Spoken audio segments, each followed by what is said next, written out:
Hello, everyone. Thanks so much for joining me here today as we get to talk about one of my favorite subjects, comic books. My name is Jose.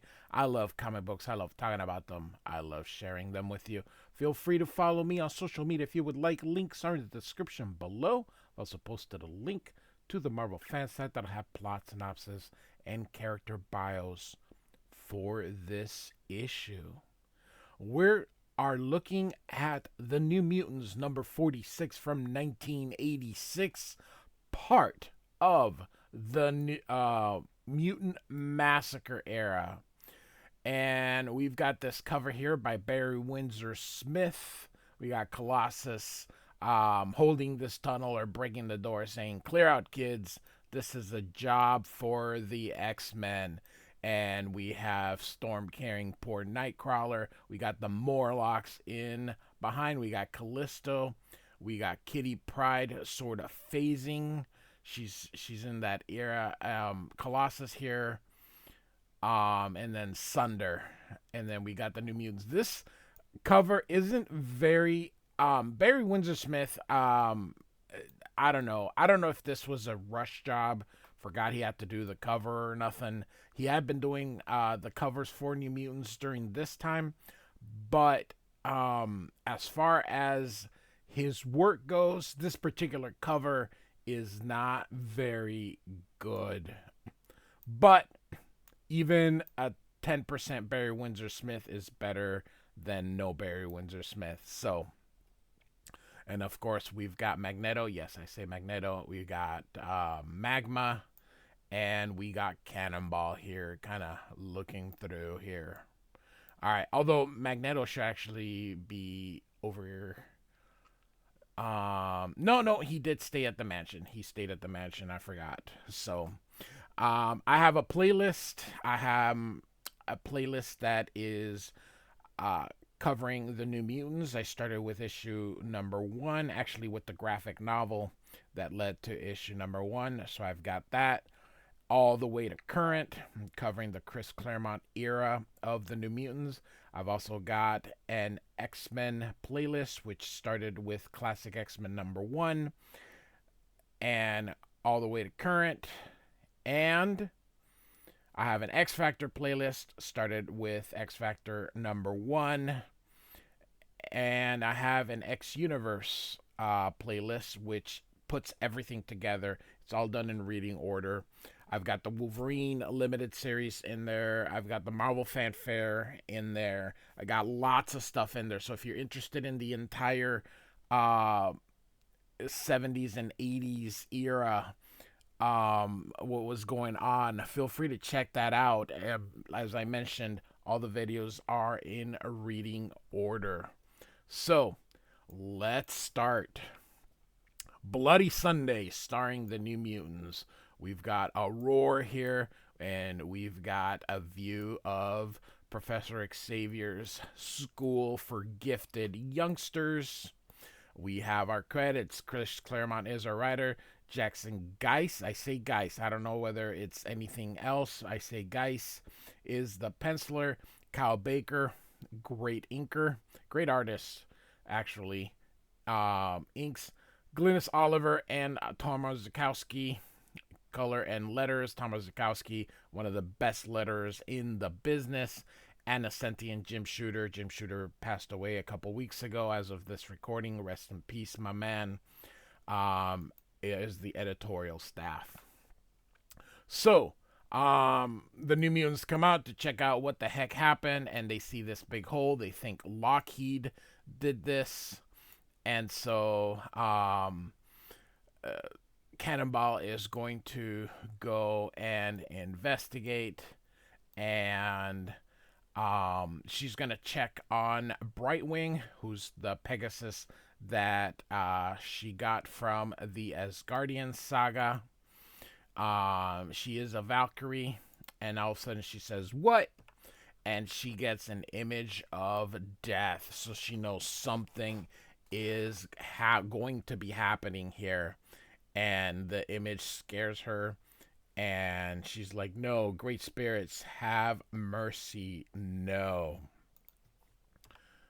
And so we are in Muir Isle, in Scotland, and we have Banshee in bed. He, of course, is with Moira McTaggart, and she had a run, and now she's taking a shower, and suddenly magic appears.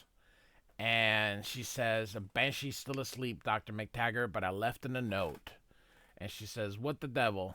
To tell him where you've gone, continues Magic. So creates the stepping disc to teleport Moira uh Muir Isle, but they have to go through limbo. But it's not just a teleportation, it goes through space time.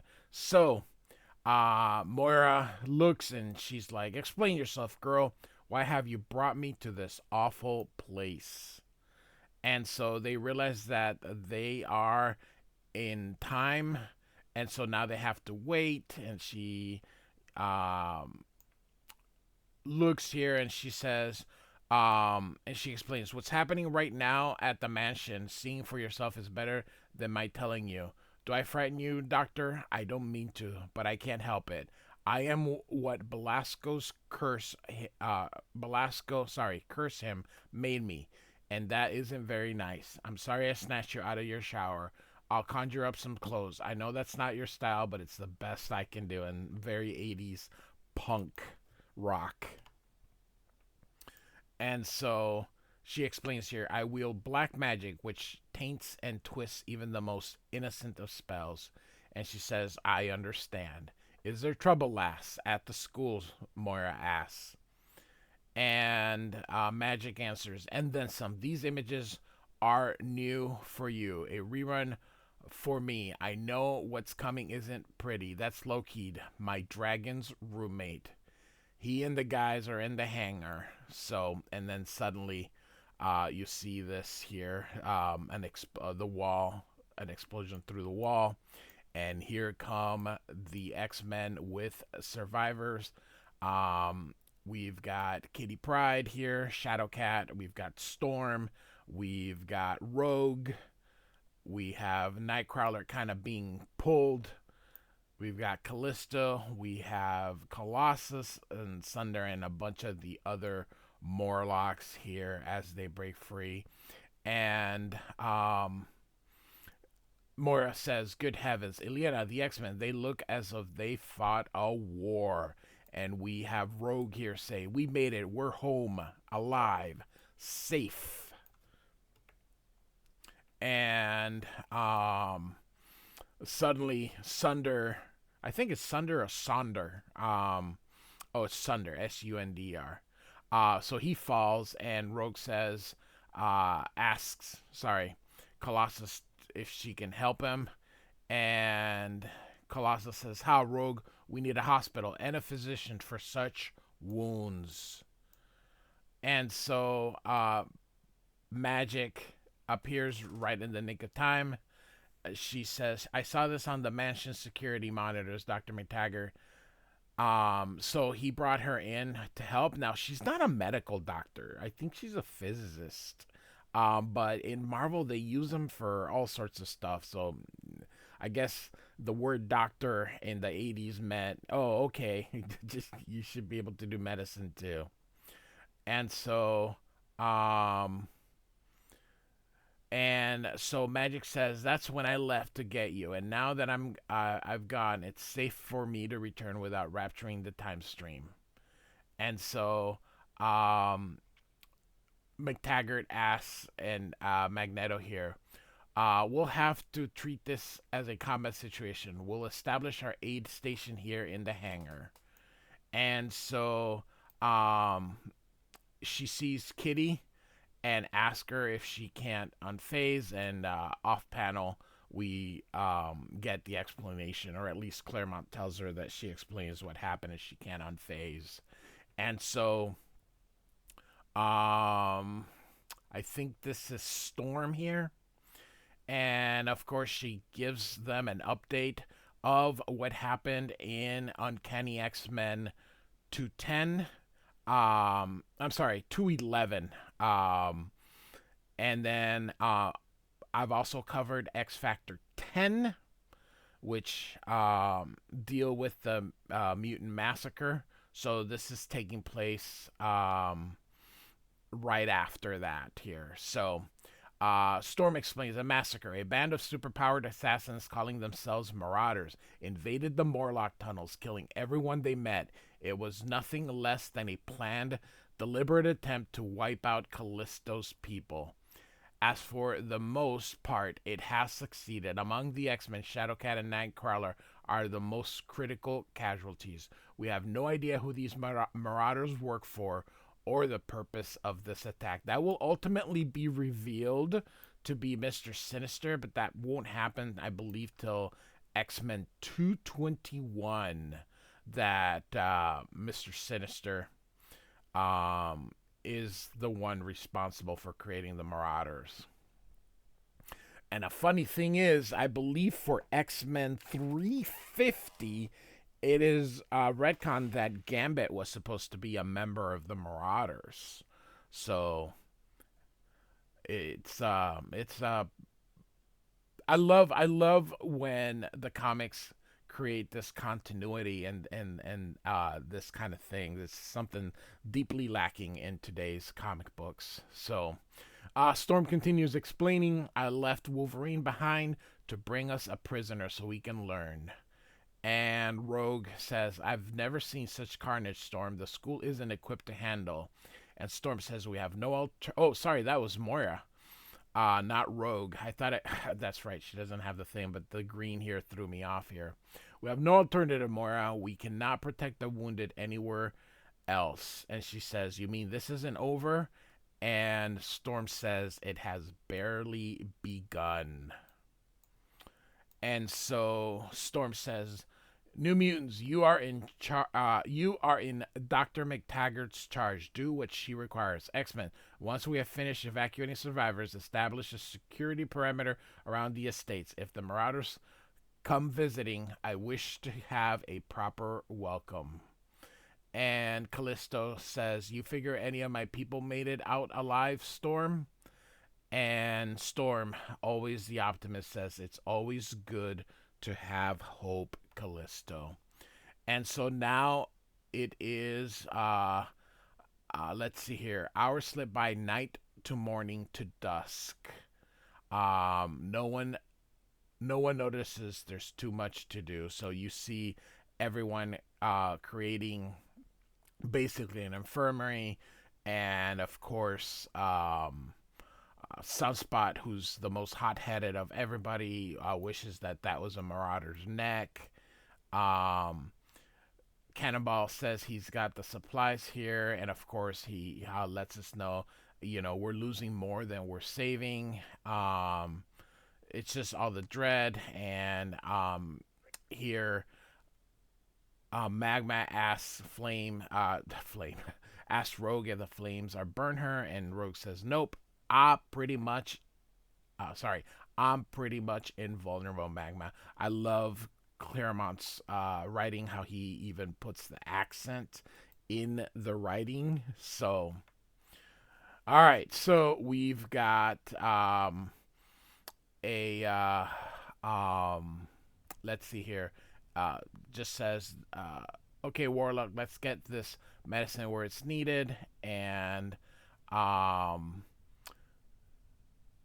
it's a biomatrix. Okay, I was wondering what this was here. And he's like, how his strength is kind of running out because he hasn't recharged from the sun.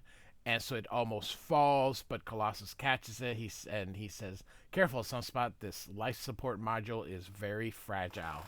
And of course, Magneto snaps at him, and he says, had that module been damaged, your carelessness would have cost lives. He says, I know, sir, I'm sorry. He's about to say, I'm sorry, but Magneto snaps back and he says, if you can't be of use, boy, stay out of the way of those who can. And you see, he's storming off angrily here. Sunspot is. Cannonball says, aren't you being a little too hard, sir? And Magneto says, look around you, Cannonball. Under the circumstances, I have neither time nor patience to salve a child's wounded pride. Meanwhile, Sunder needs to have his leg amputated, but he won't let anybody near him.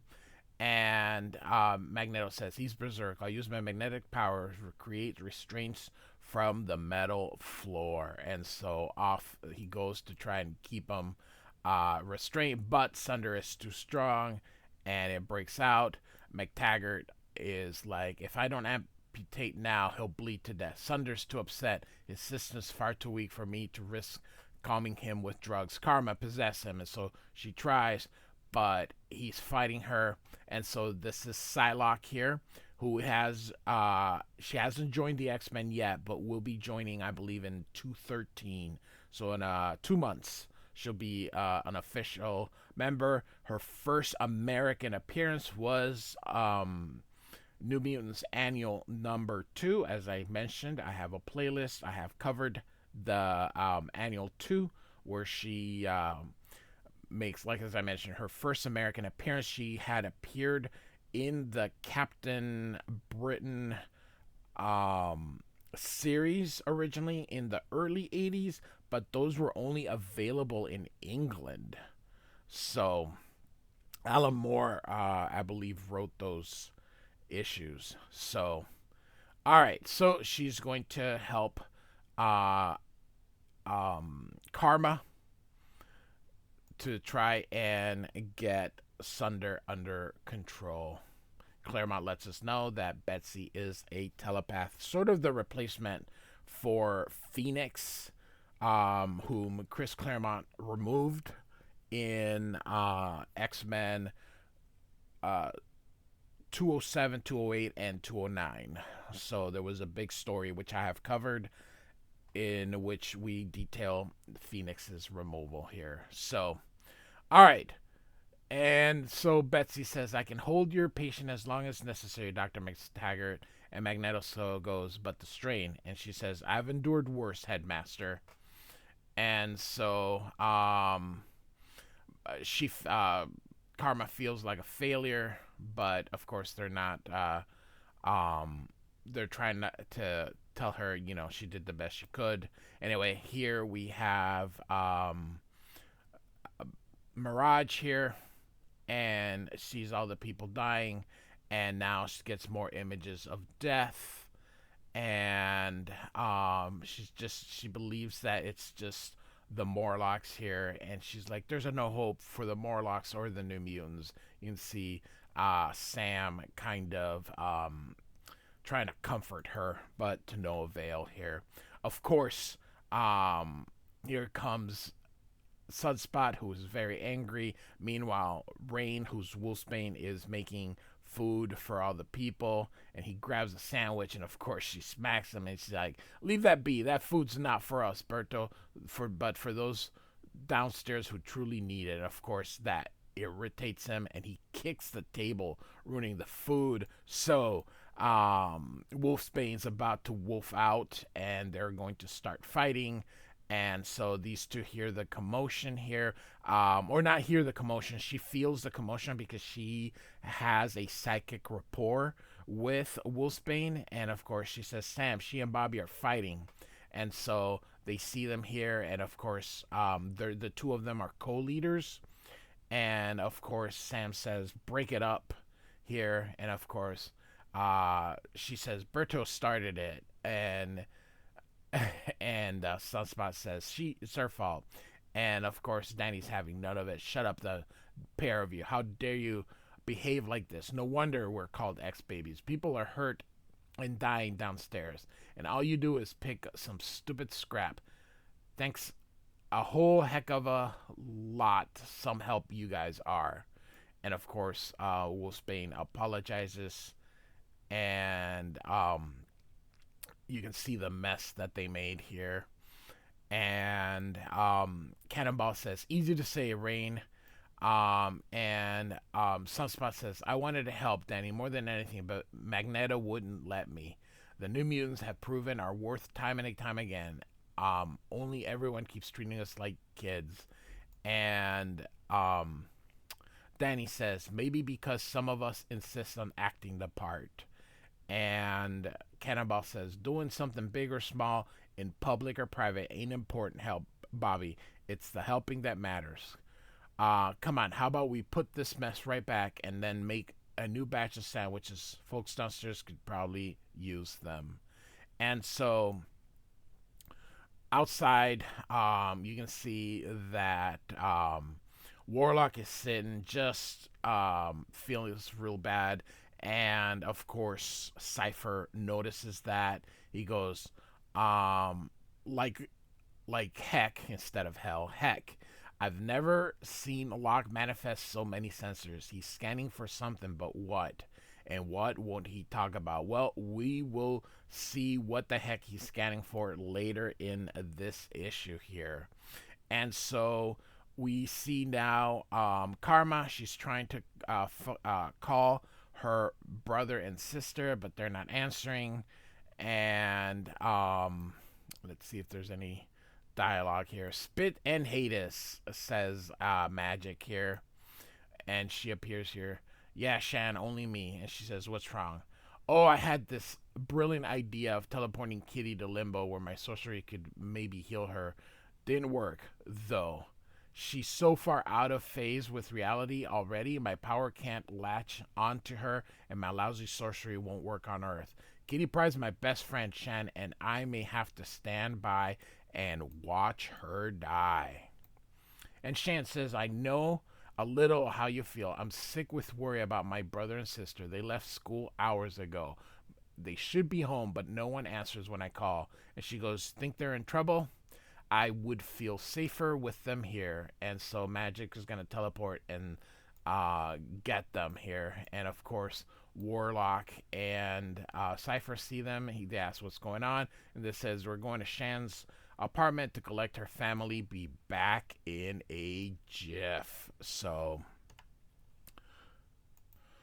after the kids clean the kitchen, here come Cypher and Warlock. Warlock says, urgent alarm, extreme concern apprehended. And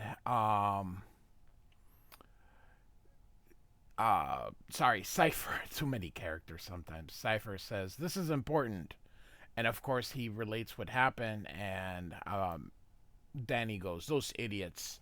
And Cannonball says, they're careful, Danny, they'll be okay. And she goes, oh yeah, Sam, suppose the death images I saw were meant for them. And so they go into Manhattan here, and they get into the apartment, and Magic says that there's rooms in the mansion that are bigger than that apartment. And they are go look, and then when they turn the switch on, there's a big explosion. And they tried calling, but the numbers is out of order, and they're surprised that they haven't shown up here. And Magma says, assuming the worst, Danielle, how should we respond? And she says, simple, we go after them. We wasted too much time with this stupid meeting as it is. And Cannonball says, shouldn't we tell the X-Men? Of course, they're sorry. Cypher says, they told us to stay. We'll be disobeying. And of course, oh my God. Sunspot says, not merely a tattletale, Douglas is a toady to boot. No honor, less guts. Of course, he doesn't, Cypher doesn't care about that. And he threatens to fight. And Sunspot's like, be real, hombre. You and what army? And of course, Cannonball tells them to behave. And Danny explains the X-Men are too busy, too short-handed. It isn't fair to dump this mess on their shoulder. And so they're going to go themselves to go find. So they make way. You can see Magma creates a place for them to go. And off they go. And Warlock converts into a car. And off they go. But looking at them was Magus, the father of Warlock. And in this techno species, they fathers are to either try to kill their sons, or the son is to sorry, not try. the father either kills the son or the son kills the father. There's no other thing here. So anyway, they get to New York, and Sunspot's happy to finally to breathe here. Um, and So they go through again about the Marauders and how he wants to get even with them. Um, so they got to go through the Morlock tunnels. Is kind of what the whole thing about. But they're like some things shouldn't be seen here. And Magma hears police sirens, and this is the apartment where Shan's siblings were there. And Danny says, "If we're too late, Warlock, it's not. It's your fault for not flying us here." And now he feels terrible. And of course, Doug is says, "Danny," and Mirage is like, "Don't make excuses for him, Doug. Not this time. I'm not in the mood. We've got to get up there, pronto." And of course, they're fine. They're right there here. She asks, or I'm sorry, Cannonball asks if any of them hurt, and Magic says, "Been better. Marauders must have been them. Set a bomb rigged to the light switch. I jaunted us the instant it blew. Never thought I could react so quickly, but we still got clipped a bit by the blast. Shan worse than me. What about her brother and sister?" And Magic says they were gone. Wolfsbane says, orders Danny, "Shift to wolf form, try to find the kid's scent until we find proof, otherwise we will assume they're alive. Warlock, start the widest possible sensor sweep." And suddenly you see Warlock all surprised here, and we get to the big reveal here as Warlock says, "We gotta get the heck out of here." He gets into a tank, and suddenly here Magus has gotten them all here. Sorry, I thought it was the last page. It is not the last page here. And Magus has shown up and now tackles the New Mutants here. And of course, Magic is going to create stepping discs so that they can get away here. And Maga says, "The changeling witch teleported them away before I could infect them with the transmode virus. No matter wherever they run, however hard they try to hide, or better yet resist, the end will remain the same." And next issue, "My heart for the Highlands." So, New Mutants 46 from 1986 by Chris Claremont and Jackson Guice. Like and subscribe. I do thank you so much for listening. Goodbye.